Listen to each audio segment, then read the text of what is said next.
ಏಕಾದಶಿ ಎಂದರೇನು ಬಗ್ಗೆ ಮಾಹಿತಿ. ಏಕಾದಶಿ ಚಂದ್ರನ ಚಕ್ರದ ಪೂರ್ಣಿಮಾ ಮತ್ತು ಅಮಾವಾಸ್ಯೆ ನಂತರದ 11ನೆಯ ದಿನ, ಭಗವಾನ್ ಹರಿಯ ದಿನವೆಂದು ಪ್ರಸಿದ್ಧವಾಗಿರುವ ಇದನ್ನು ಉಪವಾಸಕ್ಕೆ ಸೂಕ್ತವಾದ ಅತ್ಯಂತ ಶುಭ ದಿನಗಳಲ್ಲಿ ಒಂದಾಗಿ ಆಚರಿಸಲಾಗುತ್ತದೆ. ಏಕಾದಶಿ ವ್ರತವನ್ನು ಯಾರು ಆಚರಿಸಬೇಕು? ಏಕಾದಶಿಯನ್ನು ಮಕ್ಕಳು, ಮಹಿಳೆಯರು ಸೇರಿದಂತೆ ಎಲ್ಲ ವರ್ಗದ ಜನರು ಆಚರಿಸಬೇಕು. ಧರ್ಮಗ್ರಂಥಗಳ ಪ್ರಕಾರ 8ನೆಯ ವಯಸ್ಸಿನಿಂದ 80 ವರ್ಷದವರೆಗೆ ಒಬ್ಬ ವ್ಯಕ್ತಿಯು ಏಕಾದಶಿ ದಿನಗಳಲ್ಲಿ ಉಪವಾಸ ಮಾಡಬೇಕು. ಏಕಾದಶಿಯಲ್ಲಿ ನಿಷೇಧಿಸಲಾದ ಆಹಾರಗಳು ಯಾವುವು? ಏಕಾದಶಿಯಂದು ಅಕ್ಕಿ, ಗೋಧಿ, ರಾಗಿ, ಮೆಕ್ಕೆಜೋಳ, ಜೋಳ, ರವೆ, ಅವಲಕ್ಕಿ, ಆಹಾರ ಧಾನ್ಯಗಳು ಮತ್ತು ಬೀನ್ಸ್, ದ್ವಿದಳ ಧಾನ್ಯಗಳು ತಿನ್ನಲೇಬಾರದು. ಮಸಾಲೆಗಳನ್ನು ಅಡುಗೆಗೆ ಬಹುದಾದರೂ ಸಾಸಿವೆ, ಎಳ್ಳು ಬೀಜಗಳನ್ನು ತಪ್ಪಿಸಬೇಕು. ನೀವು ಸಾಮಾನ್ಯವಾಗಿ ಧಾನ್ಯಗಳನ್ನು ಹೊಂದಿರುವ ಪುಡಿ ಮಾಡಿದ ಅಪೋಫೈಟಿಡ ಹಿಂಗ್ ಅನ್ನು ನೀವು ಬಳಸಲಾಗುವುದಿಲ್ಲ. ಧಾನ್ಯಗಳೊಂದಿಗೆ ಬೆರೆಸಬಹುದಾದ ಯಾವುದೇ ಅಡುಗೆ ಪದಾರ್ಥಗಳನ್ನು ಬಳಸದಂತೆ ನೋಡಿಕೊಳ್ಳಿ. ಉದಾಹರಣೆಗೆ, ನೀವು ಪ್ಯೂರೀಸ್ ಫ್ರೈ ಮಾಡಲು ಬಳಸಿದ ತುಪ್ಪ ಮತ್ತು ಚಪಾತಿ ಹಿಟ್ಟಿನ ಧೂಳಿನಿಂದ ಕೈಯಿಂದ ಸ್ಪರ್ಶಿಸಿದ ಮಸಾಲೆಗಳನ್ನು ತಪ್ಪಿಸಿ. ಮೇಲಿನ ನಿಷೇಧಿತ ಆಹಾರಗಳನ್ನು ಹೊಂದಿರುವ ವಿಷ್ಣು ಪ್ರಸಾದವನ್ನು ಸಹ ನೀವು ತೆಗೆದುಕೊಳ್ಳಲು ಸಾಧ್ಯವಿಲ್ಲ. ಆದರೆ ಅಂತಹ ಪ್ರಸಾದವನ್ನು ಮರುದಿನ ಗೌರವಿಸಲು ಇಡಬಹುದು. ಏಕಾದಶಿಯನ್ನು ಆಚರಿಸುವ ವಿವಿಧ ಹಂತಗಳು. ಈ ಕೆಳಗಿನಂತೆ ಏಕಾದಶಿಯನ್ನು ವಿವಿಧ ಹಂತಗಳಲ್ಲಿ ಆಚರಿಸಬಹುದು ಮತ್ತು ಒಬ್ಬರ ವಯಸ್ಸು, ಆರೋಗ್ಯ ಮತ್ತು ಒಬ್ಬರ ಜೀವನ ಶೈಲಿಗೆ ಸಂಬಂಧಿಸಿದ ಹಲವಾರು ಇತರ ಅಂಶಗಳನ್ನು ಅವಲಂಬಿಸಿ ನಿರ್ದಿಷ್ಟ ಮಟ್ಟದ ಉಪವಾಸವನ್ನು ಆಯ್ಕೆ ಮಾಡಬಹುದು. ನಿರ್ಜಲ ಉಪವಾಸ, ನೀರು ಸಹ ಸೇವಿಸದೆ ಉಪವಾಸ ಮಾಡಬಹುದು ಅಂಥದ್ದು. ಎರಡನೇದು ಸಜಲ. ನೀವು ನಿರ್ಜಲ ಉಪವಾಸವನ್ನು ಆಚರಿಸಲು ಸಾಧ್ಯವಾಗದಿದ್ದರೆ ನೀವು ಕೇವಲ ನೀರನ್ನು ತೆಗೆದುಕೊಳ್ಳಬಹುದು. ನೀವು ಸ್ವಲ್ಪ ಹಣ್ಣು ಮತ್ತು ಹಾಲನ್ನು ಸಹ ತೆಗೆದುಕೊಳ್ಳಬಹುದು. 4.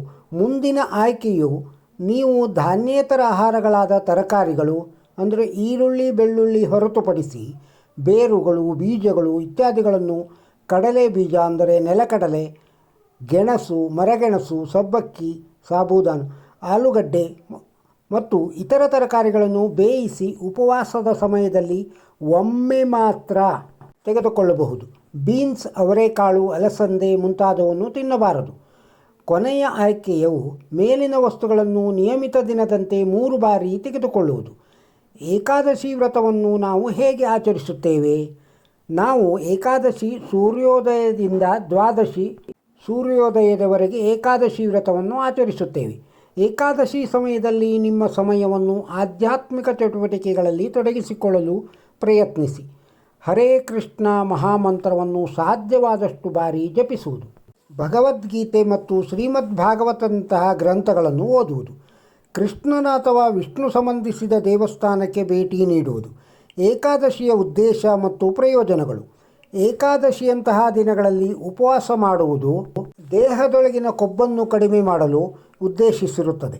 ಇಲ್ಲದಿದ್ದರೆ ಹೆಚ್ಚು ನಿದ್ರೆ, ನಿಷ್ಕ್ರಿಯತೆ ಮತ್ತು ಸೋಮಾರಿತನವನ್ನು ಉಂಟುಮಾಡುತ್ತದೆ.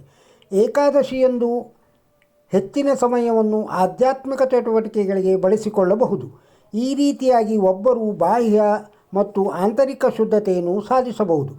ಏಕಾದಶಿಯ ಉಪವಾಸದ ನಿಜವಾದ ಉದ್ದೇಶವೆಂದರೆ ಭಗವಂತನ ಬಗ್ಗೆ ಒಬ್ಬರ ನಂಬಿಕೆ ಮತ್ತು ಪ್ರೀತಿಯನ್ನು ಹೆಚ್ಚಿಸುವುದು. ಏಕಾದಶಿಯ ಉಪವಾಸವನ್ನು ಆಚರಿಸುವ ಮೂಲಕ ನಾವು ದೈಹಿಕ ಬೇಡಿಕೆಗಳನ್ನು ಕಡಿಮೆ ಮಾಡಬಹುದು ಮತ್ತು ಹರೇ ಕೃಷ್ಣ ಮಂತ್ರವನ್ನು ಪಠಿಸುವ ಮೂಲಕ ಅಥವಾ ಅದೇ ರೀತಿಯ ಸೇವೆಯನ್ನು ಮಾಡುವ ಮೂಲಕ ಭಗವಂತನ ಸೇವೆಯಲ್ಲಿ ನಮ್ಮ ಸಮಯವನ್ನು ತೊಡಗಿಸಿಕೊಳ್ಳಬಹುದು.